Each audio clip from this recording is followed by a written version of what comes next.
سیدنا عثمان غنی رضی اللہ عنہ اسلام کی تبلیغ اور اشاعت کا بہت خیال رکھتے تھے، دوسرے مذاہب کے لوگوں سے بہت اچھا سلوک کرتے تھے۔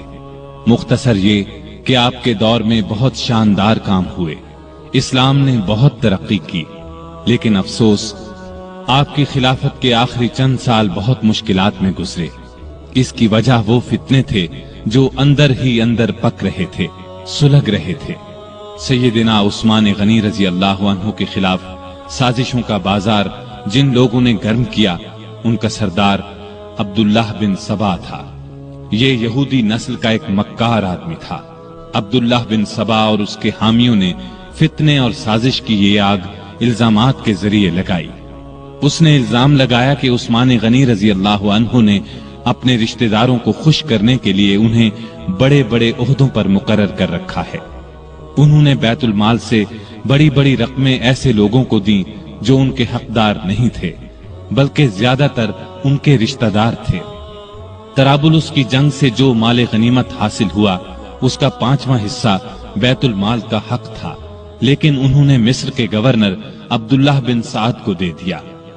جب سیدنا عثمان غنی رضی اللہ عنہ تک یہ باتیں پہنچی تو انہوں نے بھرے مجمع میں ان الزامات کے یہ جوابات دیے۔ میں نے ان لوگوں کو خوش کرنے کے لیے نہیں، بلکہ لائق، بہادر اور بھروسے کے قابل سمجھ کر اونچے عہدوں پر مقرر کیا ہے۔ میں اپنے خاندان والوں سے واقعی محبت کرتا ہوں، لیکن ان کی خاطر ظالم نہیں بن سکتا۔ میں ان کے صرف وہی حق ادا کرتا ہوں جو واجب ہیں۔ ان کو دل کھول کر دیتا ہوں تو بیت المال سے نہیں، اپنے ذاتی مال میں سے دیتا ہوں۔ مسلمانوں کا مال میں اپنے لیے حلال سمجھتا ہوں اور نہ کسی دوسرے کے لیے۔ جب یہ لوگ دوسروں کو کھلم کھلا بغاوت پر ابھارنے لگے تو سیدنا عثمان نے صوبوں کے تمام گورنروں کو مدینے میں طلب کر کے ان سے مشورہ کیا کہ اس شورش کو کیسے رفع کیا جائے۔ بعض نے رائے دی کہ فساد پھیلانے والوں کو سخت سزائیں دی جائیں، لیکن سیدنا عثمان بہت نرم مزاج تھے، ایسا کرنا پسند نہ کیا۔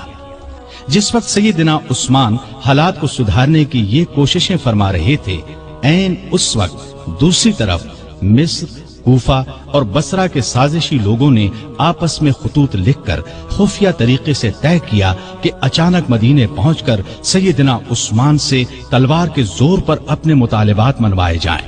آخر یہ لوگ، جن کی تعداد ہزاروں میں تھی، ایک ہی وقت مدینے پہنچے۔ شہر سے 2-3 میل دور پڑاؤ ڈالا۔ سیدنا علی جناب عثمان کی طرف سے باغیوں کے پاس گئے اور ان کے ایک ایک الزام کا جواب دے کر انہیں واپس جانے کی ترغیب دی، ساتھ ہی انہیں یقین دلایا کہ سیدنا عثمان تمہارے جائز مطالبات ماننے کے لیے تیار ہیں۔ اس پر سارے باغی واپس جانے پر رضامند ہو گئے اور اپنے اپنے علاقے کی طرف روانہ ہو گئے۔ اس واقعے کو چند ہی روز گزرے تھے کہ ایک دن مدینے کی گلیاں گھوڑوں کی ٹاپوں اور انتقام کی آوازوں سے گونج اٹھی۔ لوگ گھبرا کر باہر نکلے۔ انہوں نے دیکھا کہ مصری باغیوں کی جماعت پھر واپس آ گئی ہے۔ سیدنا علی آگے بڑھے اور ان سے واپس آنے کا سبب پوچھا تو انہوں نے جواب دیا کہ ہم واپس جا رہے تھے، راستے میں ایک شخص کو دیکھا جو مدینے کی طرف سے آ رہا تھا اور بڑی تیزی سے مصر کی طرف جا رہا تھا۔ ہمیں اس کی چال ڈھال سے شبہ گزرا، روک کر اس کی تلاشی لی تو اس کے پاس سے ایک خط ملا۔ وہ خط مصر کے گورنر کے نام تھا۔ خط امیر المومنین عثمان کی طرف سے تھا۔ اس میں انہوں نے لکھا تھا کہ جو لوگ مدینے سے مصر واپس آ رہے ہیں ان سب کو قتل کر دیا جائے۔ خط پر سیدنا عثمان کی مہر بھی لگی تھی۔ اس خط کو دیکھ کر ہم نے سمجھ لیا کہ ہمارے ساتھ دھوکہ کیا جا رہا ہے۔ اب ہم اس دھوکے کا انتقام لینے کے لیے واپس آئے ہیں۔ جب یہ معاملہ سیدنا عثمان غنی رضی اللہ عنہ کے سامنے رکھا گیا تو وہ بہت حیران ہوئے اور قسم کھا کر کہا، نہ میں نے یہ خط لکھا نہ کسی سے لکھوایا۔ اس پر لوگوں نے خیال ظاہر کیا کہ یہ خط سیدنا عثمان کے مشیر مروان بن حکم نے ان کی اجازت کے بغیر لکھا ہے۔ ادھر باغی تو فساد پر تلے ہوئے تھے۔ انہوں نے کہا، خط چاہے کسی نے لکھا ہو، اس کے ذمہ دار خلیفہ ہی ہیں، اس لیے وہ خلافت سے الگ ہو جائیں۔ اسی دوران میں کوفہ اور بصرہ کے لوگ بھی واپس آ گئے۔